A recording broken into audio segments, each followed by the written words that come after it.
ഒരു പ്രത്യേകതയുണ്ട്. എന്താ പ്രത്യേകത? ആ ചാന്ദ്രദിനം ജൂലൈ 21. എല്ലാ വർഷവും 21 മാത്രം ചാന്ദ്രദിനമായിട്ട് ആഘോഷിക്കാൻ കാരണം ചന്ദ്രനെ അവിടെ ഉള്ളതാണ്. അതുകൊണ്ട് എന്ത് ഉപഗ്രഹം എന്ന് പറയാ? പ്രകൃതിദത്തമായ ഉപഗ്രഹം. മനസ്സിലായോ എന്താ ഈ പ്രകൃതിദത്തമായ? അതായത് പ്രകൃതിയിലുള്ളതാണ്, അവിടെ ആരും കൊണ്ടേ വെച്ചതല്ല, അവിടെ ഉള്ളതാണ്. അതാണ് ചന്ദ്രൻ ഭൂമിയുടെ പ്രകൃതിദത്തമായ ഉപഗ്രഹമാണ്.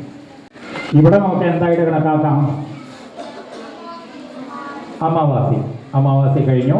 അതായത് വ്യത്യാസം ചെറുതായി കണ്ടു, വ്യത്യാസം അതിനേക്കാൾ കുറച്ച് വലുതായി, ഇതിനെ വലുതായി, പിന്നെ അതിനേക്കാൾ വലുതായി, അങ്ങനെ പൂർണ്ണമായിട്ട് കണ്ടു അല്ലേ? അതാണ് പൗർണമി അല്ലെങ്കിൽ വെളുത്ത വാവ്. ആദ്യം കുറച്ച് പോയി, എന്നിട്ട് തിരിച്ചു വന്നു. രണ്ടാമത് വീണ്ടും വിട്ടു, അടുത്ത് പോയി, കുറച്ച് കഴിഞ്ഞാൽ തിരിച്ചു വന്നു.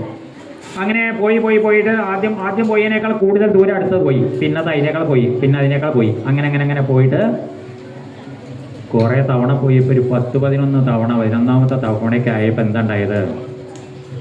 ചന്ദ്രനിൽ എത്തി.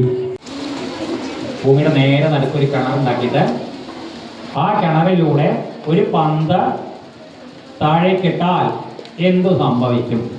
ജ്യോതിശാസ്ത്രത്തിനെ പറ്റി പഠിക്കുക.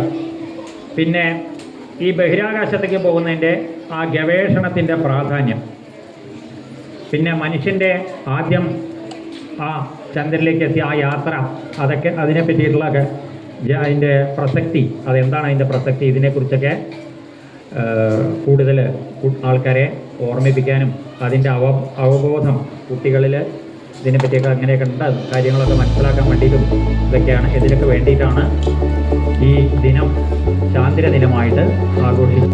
എല്ലാ ക്ലാസ്സിലും നന്നായിട്ട് ശ്രദ്ധിക്കുക പറയുന്ന കാര്യങ്ങൾ. അതിങ്ങനെ കുറച്ച് ദിവസം അങ്ങനെ ചെയ്തു നോക്കുക. എന്നിട്ട് പിന്നെ വൈകുന്നേരം വീട്ടിലൊക്കെ ചെന്ന് കഴിഞ്ഞാൽ ഈ കാര്യങ്ങളൊക്കെ ഒന്ന് മനസ്സിലാക്കുക.